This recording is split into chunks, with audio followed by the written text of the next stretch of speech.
हिना का कमेंट आया था कि एलटी ग्रेड कॉमर्स में आप बुक लिस्ट और प्रैक्टिस सेट बता दीजिए कि कौन सी हम बुक लें और हम कौन सा प्रैक्टिस सेट लें।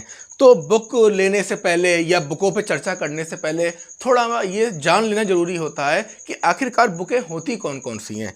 तो बुकें आपकी कई प्रकार की होती हैं। पहली बुक जो होती है वो मूल किताब होती है। कौन सी किताब होती है? मूल किताब। जैसे संविधान क्या है? एक मूल किताब है। अब आप जो पॉलिटी पढ़ते हो तो उसमें थोड़ा थोड़ा सा जो होता है मटेरियल वो कहाँ से लिया गया होता है? संविधान से लिया होता है। या कोई आईपीसी की जो बड़ी बुक है, मोटी सी किताब है, उसे कहते हैं मूल बुक। उसी से कुछ काम की बातें निकाल ली जाती हैं, वो छोटी बुकों में आती हैं।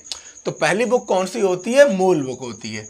दूसरी बुक कौन सी होती है? संदर्भ। संदर्भ बुक और मूल बुक में यह अंतर होता है कि मूल बुक जैसे ज्योग्राफी की है तो वो क्या होती है? वो पूरी की पूरी ज्योग्राफी की होगी, पर बड़ी होगी और उसमें सारे टॉपिक समाहित होंगे बहुत ही विस्तार से। जैसे आपने देखा होगा कंपटीशन में यूनिक पब्लिकेशन की बुकें आती हैं, इसके अलावा स्पेक्ट्रम की बुकें आती हैं।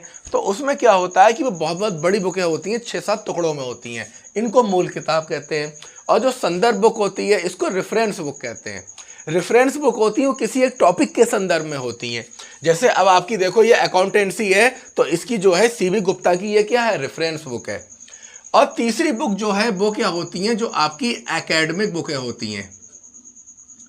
एकेडमिक बुकें का मतलब क्या होता है? जो एकेडमी में चलती हैं, हाई स्कूल में चलती हैं, इंटर में चलती हैं, बीएससी में या बीकॉम में, एमकॉम में, इसको एकेडमिक बुक कहते हैं। ठीक है, दूसरे शब्दों में इसको टेक्स्ट बुक भी कहते हैं। तीसरी जो चौथी बुक होती हैं वो होती हैं बाजार की किताबें। कहाँ की किताबें?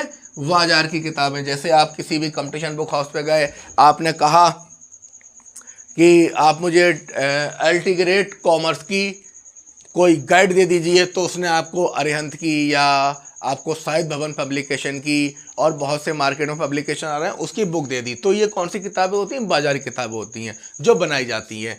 तो जब भी आप लोग बुक लिस्ट की बात करते हैं तो आपको ये समझना पड़ेगा किताबें कितने प्रकार की हैं। पहली मूल किताब, दूसरी संदर्भ किताब, तीसरी एकेडमिक या टेक्स्ट बुक और इसके बाद मार्केट की किताबें। तो यहाँ पे सबसे बड़ी 98% स्टूडेंट गलती क्या करते हैं? वो बाजार की किताबें लेके आते हैं। क्या करते हैं? बाजार की किताबें लेकर आते हैं। बाजार की किताबें और बहुत कम जो होते हैं वो मिक्स करते हैं। मान के चलिए 98 का रेशियो तो ठीक नहीं है, आप ये मान के चलिए कि जो 95% लोग हैं वो मार्केट किताबों से और मार्केट के नोट से काम चलाते हैं। वो सीधे किसी भी बुक सेलर के पास जाते हैं और कहते हैं हमको एलटी ग्रेड कॉमर्स की गाइड दे दीजिए, हमको एलटी ग्रेड कॉमर्स के नोट्स दे दीजिए। बहुत से पब्लिकेशन है जो मार्केट में चल रहे हैं, बहुत से नोट्स हैं और कई कोचिंगों की किताबें भी पब्लिश हो गई हैं, वो भी चल रही हैं। इसके अलावा आपके जो 3% लोग हैं वो किससे काम चलाते हैं? एकेडमिक से। एकेडमिक का मतलब जो हो गया कि आपकी हाई स्कूल की, इंटर की, बीकॉम की, एमकॉम की, बीएससी की, एमएससी की, एमए की, ये क्या होती हैं? मूल किताबें और संदर्भ किताबों को जोड़ के तोड़ के एकेडमिक या टेक्स्ट बुक बनाई जाती हैं। पर केवल 2% लोग ऐसे होते हैं जो मूल किताब और संदर्भ किताब को पढ़ते हैं। यही वो किताबें होती हैं जिनका इस्तेमाल एग्जामिनर करता है। अब सोच के देखो, एग्जामिनर है एलटी ग्रेड कॉमर्स का, अब उसको पेपर बनाना है तो भाई वो क्या किसी बुक सेलर के पास जाएगा और कहेगा मुझको किसी पब्लिकेशन की एलटी ग्रेड की बुक दे दो, मैं उसे पेपर बनाऊंगा? नहीं। वो क्या पकड़ेगा भाई? वो पीएचडी भी करा हुआ होगा, वो हायर एजुकेटेड होगा, तो उसके पास मूल किताब भी होगी, उसके पास रेफरेंस बुक भी होगी और कुछ मात्रा में उसके पास एकेडमिक बुक भी होंगी। तो जो वो पेपर बनाएगा वो किससे बनाएगा? वो मूल किताब से बनाएगा, रेफरेंस से बनाएगा, एकेडमिक से बनाएगा। अब आप अगर इन किताबों से नहीं पढ़ते हो, नहीं देखते हो, तो आप क्या करोगे? पेपर आपका नहीं फंसेगा। क्योंकि आपको क्या चाहिए? हलवा जो है वो बना बनाया चाहिए। आप नहीं बनाना चाहते पूरी तरीके से तो आपको मटेरियल रेडी चाहिए, किसी की कोचिंग के नोट्स मिल जाएं, मटेरियल मिल जाए। तो आज हम बात करेंगे यहाँ पे 2 तरह की किताबों की। एक आपकी करेंगे एकेडमिक किताबें और एक संदर्भ किताबें और या मूल किताबें। तो मैं जो आपको लिस्ट देता हूँ वो मूल किताबों की होती है या संदर्भ कॉन्टेक्स्ट बुक की होती है, टेक्स्ट बुक की होती है। ठीक है, पर यहाँ पे एक चीज़ अनिवार्य है कि आपको मूल किताब जो बेसिक किताबें हैं और जो आपकी रेफरेंस बुक है, इसके साथ में एकेडमिक की जो है बुकें चाहिए ही चाहिए। इसके बिना आपकी बात नहीं बनेगी। तो यहाँ पे जो स्टूडेंट है हिना, इसने कमेंट किया था कि इसको क्या चाहिए, बुक लिस्ट चाहिए और प्रैक्टिस सेट चाहिए। तो यहाँ पे जो हम बुक लिस्ट आपको बताएंगे वो कौन सी बताएंगे, बेसिक किताबों की, और दूसरा जो आपकी कॉन्टेक्स्ट बुक है, संदर्भ बुक है, और इसके बाद एकेडमिक बुक हैं। इनको हम दो भागों में बांट देते हैं। पहला भाग हमारा क्या है यहाँ पे, एकेडमिक, ठीक है, और दूसरा वाला क्या है आपकी मूल किताब या संदर्भ बुक, ठीक है। अब यहाँ पे थोड़ा सा समझने में आसानी रहेगी कि जो एकेडमिक किताबें हैं वो ब्लू कलर से हैं, किससे हैं, ब्लू कलर से हैं, और जो आपकी मूल किताबें या ये वाली किताबें हैं वो आपकी किससे हैं, ब्लैक से हैं, ठीक है। पहले हम किताबों की बात करते हैं। तो सबसे पहले तो ये समझिए कि जो एलटी ग्रेड है उसका जो पूरा सिलेबस है एलटी ग्रेड कॉमर्स का, उसमें आपके सिलेबस में केवल 6 यूनिट हैं। कितनी यूनिट है, 6 यूनिट हैं। मतलब कोई बहुत बड़ा लंबा चौड़ा सिलेबस नहीं है। कहने को तो भाई सिलेबस कोई भी छोटा नहीं होता, कोई भी बड़ा नहीं होता, लेकिन बहुत अच्छे से इन्होंने व्यवस्थित किया है, बहुत अच्छे से इन्होंने समझाया है कि आपकी कुल यूनिट कितनी है, 6 यूनिट हैं। एलटी ग्रेड कॉमर्स में कितनी यूनिट है, 6 यूनिट हैं। जैसे पहली क्या हो गई, अकाउंटेंसी हो गई, क्या है, अकाउंटेंसी हो गई। दूसरा क्या है, बिजनेस ऑर्गेनाइजेशन एंड मैनेजमेंट हो गया। इसके अलावा क्या है, बिजनेस इकोनॉमिक्स हो गया, और क्या है, मनी एंड बैंकिंग, स्टैटिस्टिक्स और ऑडिटिंग। ऑडिट होता है, ऑडिट से बना है ऑडिटिंग। तो इस तरीके से आपको 6 यूनिट हैं। अब आपको बुक लिस्ट में मैं 2 तरीके की बुकें बताऊंगा, एक एकेडमिक बुकें कौन सी लेना है आपको, एक संदर्भ बुकें, क्योंकि इन दोनों को जोड़ने के बाद ही आपकी बात बनेगी, वरना बात नहीं बन पाएगी। और किताबों के और मार्केट के नोट्स के पीछे, मार्केट की किताबों के पीछे मत भागिए, बेसिक किताबों से, संदर्भ बुकों से और अपनी एकेडमिक बुक से काम चलाइए, ठीक है। तो काफ़ी रिसर्च करने के बाद देखा है कि कहाँ कहाँ कौन कौन सी यूनिट जो है सिलेबस की मिल रही है, मैच कर रही हैं, ठीक है। अब यही तो होता है कि अगर ये काम आप लोग करते तो आपको क्या बेनिफिट मिलता कि आपने, जैसे मैंने पूरे सिलेबस को पहले खोला, इसके बाद मैंने क्या करा, एकेडमिक में आपका जो इंटर की वो हो गया, इसके बाद बीकॉम फर्स्ट सेकंड थर्ड, इसके बाद क्या है एमकॉम, उन सब के सिलेबस निकाले और उसमें आपके सिलेबस को मैंने क्या करा, मैचिंग करा। तो मैचिंग करने के बाद पता लगा कि किन किताबों में, किन एकेडमिक किताबों में जो आपके टॉपिक हैं, जो आपका सिलेबस है वो मिल रहा है। तो मैंने वो किताबें और वो किस सेमेस्टर में है इस समय और कौन से पेपर में, वो सब मैंने इसमें आपको बता दिया है। तो करना क्या है, पहली चीज़ ये समझिए यहाँ पे कि 2 तरह की किताबें हैं, एक एकेडमिक और एक आपकी कौन सी है, संदर्भ ग्रंथ या कह सकते हैं मूल बुक। तो जो सिलेबस है वो मैंने इसकी बड़ी बड़ी यूनिट लिख दी है, ठीक है। अकाउंटेंसी हो गया, बिजनेस ऑर्गेनाइजेशन एंड मैनेजमेंट हो गया, इसके अंदर भी लिखा हुआ है। अब मैं उसको सबको लिखता तो इतनी मेरे पास यहाँ पर जगह नहीं थी। तो अब जैसे यहाँ पे सबसे पहले क्या करना है कि आपको बुक लिस्ट कैसे लेना है, अकाउंटेंसी हो गया, ठीक है। तो जो सबसे अच्छा, जो अधिकतर इसके जो खंड हैं या कह सकते हैं हम जो टॉपिक हैं, वो आपकी क्लास, कहने का मतलब इंटर और फर्स्ट ईयर दोनों में मिलना है। तो आपको 11वीं और 12वीं की बुक आपके पास होनी चाहिए, किसकी, कॉमर्स की, अकाउंटेंसी नाम से ही वो है। इसके बाद जब आप एमकॉम में आएंगे, तो इसके बाद जब आप बीकॉम में आएंगे, तो बीकॉम में जो सेकंड सेमेस्टर में पेपर सेकंड है, इसमें आपका ये टॉपिक मिल रहा है, कौन सा, अकाउंटेंसी, और इस पेपर का क्या नाम है, फाइनेंशियल अकाउंटिंग। तो जो आपका पेपर है, यहाँ देखिए 3 बातें समझिए। पहली बात तो यह है कि आपका क्या है, बीकॉम सेकंड सेमेस्टर, तो आपको बीकॉम से, और ये MJPRU की बात कर रहा हूँ, ठीक है, MJPRU रोहिलखंड विश्वविद्यालय की जो है किताबें आती हैं, तो उसमें आप बीकॉम सेकंड सेमेस्टर का पेपर 2 चाहिए। क्या चाहिए, बीकॉम सेकंड सेमेस्टर का पेपर 2, और इस पेपर का नाम होगा फाइनेंशियल अकाउंटिंग। ये पेपर ले लीजिए, तो इसमें आपका जो है ये वाला पूरा आपकी यूनिट इसमें मिलेगी। और दूसरी आपको क्या लेना है, क्लास आपको 11 और 12 की बुक भी चाहिए। तो ये तो आपकी एकेडमिक बुक केवल एक लेना है। इसके बाद जो CA राहुल कुमार है, तो इनमें आपका काफ़ी सिलेबस मिल गया है, बहुत अच्छी बुक है, आप CA राहुल कुमार की ले सकते हैं। और इसके अलावा एक यूनिक पब्लिशर करके आ रहा है, उसने भी अकाउंटेंसी को बहुत अच्छे से समझाया है। इसके बाद जो तीसरी किताब है वो है सोनम अग्रवाल और विशाल अग्रवाल की, अग्रवाल एंड अग्रवाल के नाम से भी आती है, या फिर आप डायरेक्ट विशाल अग्रवाल और सोनम अग्रवाल से भी ले सकते हैं। तो यहाँ पे कितनी हो गई, एक किताब आपकी एकेडमिक हो गई और 3 किताबें आपकी जो हैं वो मूल और संदर्भ किताबें हो गई। अब इतनी किताबें क्यों, क्या कम से काम नहीं चल सकता, क्योंकि समस्या ये है कि जिस तरीके का सिलेबस फैला है वो किसी एक किताब में पूरा नहीं मिलता है। यही तो कंपटीशन है, तभी तो नोट्स का कॉन्सेप्ट आया। भाई नोट्स का कॉन्सेप्ट क्यों आया? वो इसलिए तो आया कि 10 किताबों को एक जगह पे करना है तो नोट्स बनाना पड़ेगा, और सिलेबस किसी एक किताब में व्यवस्थित है ही नहीं। और कई बार ऐसा भी है कि जैसे एक टॉपिक है, पता लगा एक किताब में है तो अगली किताब है उसमें कुछ अलग है, थोड़ा सा एक्स्ट्रा करके बताया गया है। तो आपको अकाउंटेंसी की क्या करना है, एकेडमिक बुक एक लेना है, फाइनेंशियल अकाउंटिंग, और ये इसके अलावा क्या लेना है, क्लास 11-12 और CR राहुल कुमार की बुक ले लीजिए, सोनम अग्रवाल की ले लीजिए, और यूनिक पब्लिशर की। ये आपकी हो गई अकाउंटेंसी। अभी मैं ये भी समझाऊंगा ये प्रैक्टिस सेट से कैसे जुड़ेगा। तो एक यूनिट में इतनी बुक हो गई। दूसरी यूनिट है आपकी business organisation and management. Business organisation and management भाई बहुत इंपॉर्टेंट टॉपिक है, और मान के चलिए कि आपका जो LT ग्रेड है उसमें जो अधिकतर क्वेश्चन आते हैं वो इसी यूनिट से पकड़ता है। किससे? Business organisation and management. ऐसा क्वेश्चन जो आपको समझ नहीं आएगा, जो पता ही लगेगा किस यूनिट से है, वो इसी यूनिट से होता है। यहाँ पे आपकी कई किताबें लग रही हैं क्योंकि इसके यूनिट का सिलेबस भी बड़ा है। अब इसमें आपको पहली बुक लेना है BCom फर्स्ट सेमेस्टर की। देखिए मैंने कतई स्पष्ट कर रखा है, जैसे BCom का क्या है, फर्स्ट सेमेस्टर है। फर्स्ट सेमेस्टर में पेपर कौन सा है? फर्स्ट पेपर है। भाई कई पेपर होते हैं, और इस पेपर का नाम है बिजनेस ऑर्गेनाइजेशन। Business organisation. और इसमें दूसरी किताब आपको लेना है BCom सेकंड सेमेस्टर का पेपर फर्स्ट। देखिए सेमेस्टर चेंज हो गया, BCom सेकंड सेमेस्टर का पेपर फर्स्ट बिजनेस मैनेजमेंट करके ये बुक आती है, ये देखना है आपको। ये एकेडमिक किताबें चल रही हैं। इसके बाद BCom third semester, BCom third semester का पेपर फर्स्ट कंपनी लॉ। इसके कुछ जो यूनिट हैं, जैसे आप जो सिलेबस देख रहे हो, तो इस सिलेबस की जो कुछ चीज़ें हैं वो आपकी अलग अलग पेपरों में क्या हो रहा है, मिल रही हैं। जैसे आपका ये कंपनी वाला कॉन्सेप्ट है, पूंजी हो गया, बैंकिंग हो गया, ये सब इसमें क्या मिलेंगी, इस वाली पेपर में आपको मिलेगा कंपनी लॉ में। अब इसके बाद क्या, BCom फोर्थ सेमेस्टर की बुक लेना है आपको, fundamental of marketing.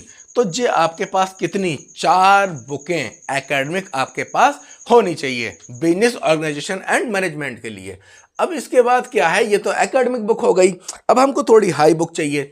High book में अब RK शर्मा, ये ध्यान रखिए अगर एक किताब को 2 से अधिक राइटर लिखते हैं वो किताब में काफ़ी दम लगता है, काफ़ी रिसर्च होती है और काफ़ी अच्छे से उसको लिखा जाता है। तो यहाँ पे जो एक किताब है इसको 3 राइटर मिलकर लिखे हैं। एक लिखे हैं RK शर्मा, गुप्ता और शर्मा।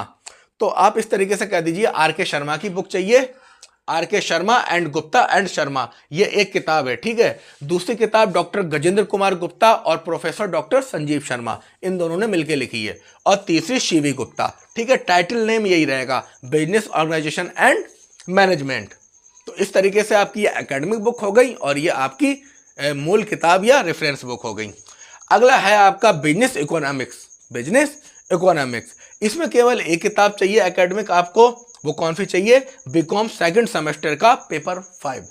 BCom सेकंड सेमेस्टर का पेपर 5। अब आप कहोगे सर ये कहाँ मिलेंगी, कुछ नहीं करना है, कंपटीशन बुक हाउस पे जाना है और उसको ऐसे ही बता देना है कि BCom second semester paper 5 business economics, वो आपको निकाल देगा, आपको माइंड लगाना ही नहीं है।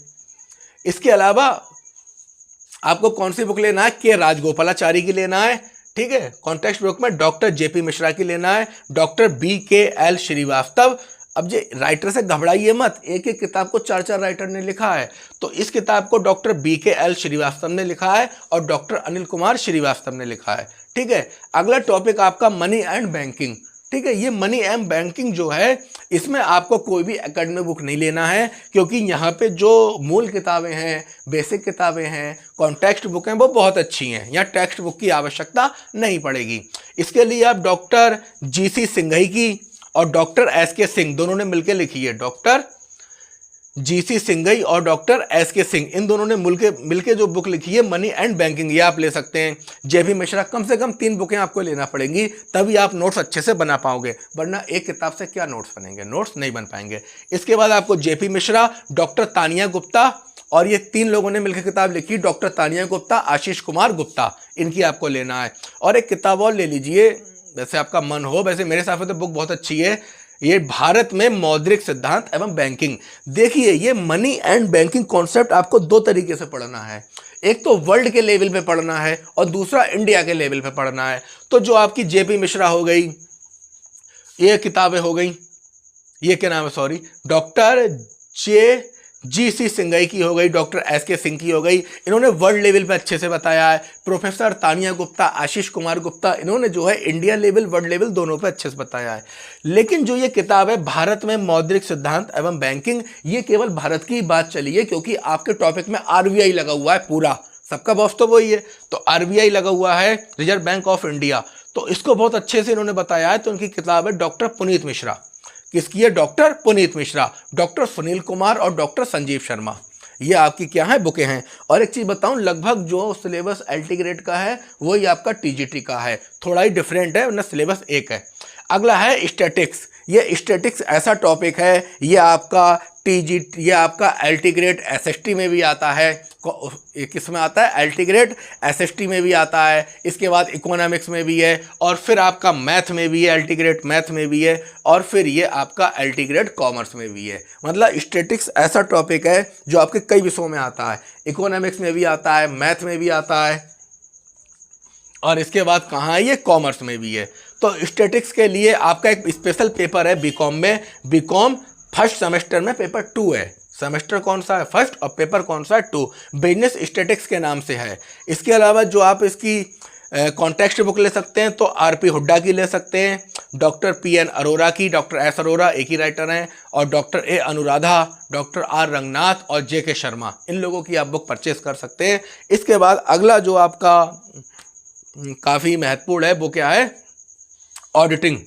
ठीक है, कहते हैं ऑडिट हो गया तो उसी को कहते हैं ऑडिटिंग। जब जांच बैठती है, बाकायदा अभिलेख देखे जाते हैं। कई लोग क्या करते हैं? फर्जी नौकरी ले लेते हैं फर्जी मार्कशीटों से। इसके बाद उनका क्या होता है? ऑडिट, कि आखिरकार पूरी जांच बिठा दी जाती है कहाँ क्या है, अंक के क्षण। तो ऑडिटिंग के लिए आपको क्या करना है? 6 सेमेस्टर की एक पूरी किताब है जो ऑडिटिंग के नाम से ही चलती है। ठीक है, ये क्या है? सेकंड सेमेस्टर का पेपर 2 है, ऑडिटिंग के नाम से आप ले लीजिए। इसके अलावा आप डॉक्टर टी.आर. शर्मा की ले सकते हैं, डॉक्टर आई.एम. साय की ले सकते हैं, और सी.ए. राहुल कुमार की भी बढ़िया बुक है, चंद्रन और स्पंदना मिश्रा। तो इस तरीके से इतनी किताबें आपके पास होनी चाहिए, क्योंकि एग्जामिनर नए नए क्वेश्चन निकाल के ला रहा है, नए कॉन्सेप्ट से क्वेश्चन बनाए जा रहे हैं, किसी एक किताब का सारा नहीं लिया जा रहा है। जब आप 10 साल के पेपर देखोगे तो आपको सटीक पता लग जाएगा कि कौन सी किताब का अधिक इस्तेमाल किया गया है। अब बात तो आपकी जो हो गई वो हो गई बुक लिस्ट की। अब दूसरी बात आई कि प्रैक्टिस सेट कौन सा लें और क्या करें। तो प्रैक्टिस सेट जो है वो आपका यूथ का बढ़िया आ रहा है। किसका अच्छा आ रहा है? यूथ का। अब यूथ में भी आपको अलग अलग प्रैक्टिस सेट लेने पड़ेंगे, क्योंकि ये किताबें आपको सब नहीं पढ़ना है। जो किताबें हैं ये लेना है, बस खरीदना है, और खरीदने के बाद ये आपकी मेज पे चाहिए। अब इसके बाद इनमें से कितना पढ़ा जाएगा, कितना छोड़ा जाएगा, ये कौन तय करेगा? ये तय करेगा आपका प्रैक्टिस सेट। क्या करेगा? Practice set. अब वो प्रैक्टिस सेट कैसा चाहिए? तो अब आपको जो मेन तैयारी करना है, यहाँ एक चीज़ ध्यान रखिए, अगर आप थोड़ा सा अपनी रणनीति में चेंज कर देते हैं, परिवर्तन कर देते हैं, तो एक ही तैयारी में आपके 4 एग्जाम की तैयारी हो जाएगी। जैसे उनका सिलेबस भी लगभग एक ही है, जैसे एलटी ग्रेड हो गया, टीजीटी हो गया, एडिड जूनियर हो गया।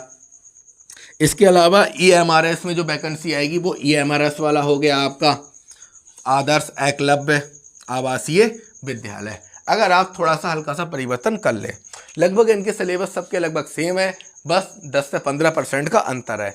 अब प्रैक्टिस सेट आपको क्या करना है? सबसे पहले आपको क्या चाहिए? एलटी ग्रेड का कॉमर्स का प्रैक्टिस सेट चाहिए, यूथ पब्लिकेशन का। किसका चाहिए? यूथ पब्लिकेशन का।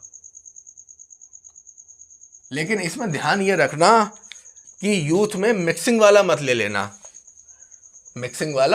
लेना, लेकिन एक बात प्रॉब्लम ये भी तो आ रही है, यूथ वाले इसका जो है मिक्सिंग में दे रहे हैं, तो आपको मिक्सिंग का नहीं लेना है, आपको किसी भी ब्रांड का होना चाहिए। बस ध्यान ये रखना है, एलटी ग्रेड का शिल्पी हो गया या कोई भी हो गया, या यूथ का ले लें, किसी का ले लें, तो ध्यान ये रखना है बस 5-6 साल के पेपर हों एलटी ग्रेड के। ठीक है, 5-6 साल के पेपर हों। पब्लिकेशन से हमें मतलब नहीं है, हमें पेपर चाहिए, वो भी टॉपिक वाइज नहीं चाहिए, सन वाइज चाहिए, कि 2018 का जो पेपर हुआ है वो, इससे पहले 2014 में पेपर हुआ है वो। तो इस तरीके का आपको एलटी ग्रेड का चाहिए कॉमर्स का, और किसका चाहिए?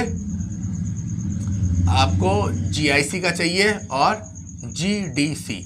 ये 3 आपको प्रैक्टिस सेट या प्रैक्टिस सेट नहीं, ओल्ड क्वेश्चन पेपर, आपको ये ओल्ड क्वेश्चन पेपर एलटी का, जीआईसी का और जीडीसी का चाहिए। इसमें 10 साल के पेपर होने चाहिए। इसके बाद आपको क्या चाहिए, यूपी टीजीटी का चाहिए, यूपी पीजीटी का चाहिए, और इसके बाद आपको असिस्टेंट प्रोफेसर का चाहिए, और एक प्रैक्टिस सेट चाहिए आपको कंबाइंड। ये कंबाइंड पता है कैसा होता है? जो कंबाइंड वाला होता है उसमें डीएसएसबी के भी होते हैं, नवोदय के भी होते हैं, इसके अलावा केंद्रीय विद्यालय के भी होते हैं, और आपके जितने भी एग्जाम हुए हैं यूजीसी नेट जो भी होते हैं उन सबके इसमें आपको वो मिल जाते हैं, 10 ईयर मिल जाते हैं क्वेश्चन पेपर। और इसके बाद आप एक क्या करिए, यूजीसी नेट का ले लीजिए। तो कितने हो गया, 1 2 3 4 5 6 7 8, आपको 8 प्रैक्टिस सेट चाहिए। कितने प्रैक्टिस सेट चाहिए? 8 प्रैक्टिस सेट चाहिए। ठीक है, एलटी का, जीआईसी प्रवक्ता का, जीडीसी का, TGT PGT, assistant professor, combined, और आपका क्या है, यूजीसी नेट। ये आपको क्या चाहिए, प्रैक्टिस सेट चाहिए। अब आपको करना क्या है, एक पेज लेना है ऐसे करके, ये क्या ले लिया आपने, पेज ले लिया, और इस पेज पर यहाँ लिखिए एलटी। अब आपका पहला टॉपिक क्या है, अकाउंटेंसी। क्या है, अकाउंटेंसी। अब अकाउंटेंसी के 5-6 साल में एलटी के जितने क्वेश्चन हुए हैं वो आप क्या करिए, यहाँ पे नोट कर लीजिए, वहां से इसमें से नोट कर लीजिए एलटी में से। इसके बाद यहाँ लिखिए क्या, जीआईसी। अब जीआईसी में जितने क्वेश्चन आए इस टॉपिक से उसको भी क्या कर लीजिए, नोट कर लीजिए। अगला क्या कर लीजिए, जीडीसी। जीडीसी में जितने क्वेश्चन है वो कर लीजिए। फिर यहाँ लिखिए टीजीटी। टीजीटी में जितने क्वेश्चन है नोट कर लीजिए। अब लिखिए पीजीटी। तो इस तरीके से ही आप कर क्वेश्चन कर लेंगे, और ये क्या हो गया, अकाउंटेंसी। यानी अब आपके पास अकाउंटेंसी से जितने क्वेश्चन 10 साल में एलटी में आए थे, जीआईसी में आए थे, जहां भी आए थे, वो आपके पास एक पेज में है। अब आपके पास किताबें ढेर सारी हैं अकाउंटेंसी की।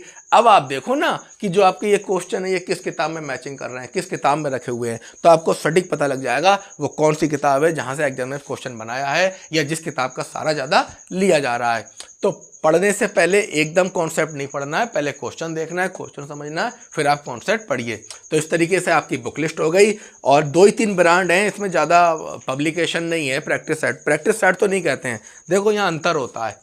एक होता है आपका ओल्ड क्वेश्चन पेपर, और एक होता है प्रैक्टिस सेट। ठीक है, इन दोनों में अंतर क्या होता है, जो ओल्ड क्वेश्चन पेपर होता है वो आयोग के प्रोफेसर बनाते हैं, एंथेटिक होता है, और इसमें हमें सटीक जानकारी लगती है पैटर्न के बारे में, एग्जामिनर के बारे में, पेपर के बारे में। ठीक है, हमें हमेशा इसी का इस्तेमाल करना चाहिए। लेकिन जो प्रैक्टिस सेट होता है उसे कोई भी बना सकता है, मैं भी बना सकता, आप भी बना सकते हैं, कोई बना दे, फर्जी लोग भी बना देते हैं, जिससे कोई फ़ायदा नहीं मिलता है। और अगर आपको मॉक टेस्ट लगाना ही है तो आप टीजीटी का लगा लो, पीजीटी का लगा लो, असिस्टेंट प्रोफेसर लगा लो, कंबाइंड का लगा लो, यूजीसी नेट का लगा लो, जीडीसी का लगा लो, जीआईसी का लगा लो, किसी का लगा लो। इसको इस्तेमाल करो किसकी तरह, प्रैक्टिस सेट की तरह। प्रैक्टिस सेट का कॉन्सेप्ट ही खराब है, तो आपको ओल्ड क्वेश्चन पेपर लेना है। तो आप ये बुक लिस्ट ले लीजिए और ओल्ड क्वेश्चन पेपर ले लीजिए, फिर इसके बाद क्वेश्चन देखिए, और क्वेश्चन के अकॉर्डिंग सबसे अच्छी बात तो ये है कि आपकी किताबें भी यूनिट बाय यूनिट हैं। अब आपको अगर बिजनेस ऑर्गेनाइजेशन एंड मैनेजमेंट देखना है तो आप पहले क्वेश्चन देख लो, इसके बाद आप किताबें पढ़ लो आराम से। स्टैटिस्टिक्स देखना है तो यहाँ कोई बहुत बड़ी आफत नहीं है। इस तरीके से आप तैयारी को शुरू करिए, और अगर कोई प्रॉब्लम आ रही तो कमेंट करके पूछ सकते हैं।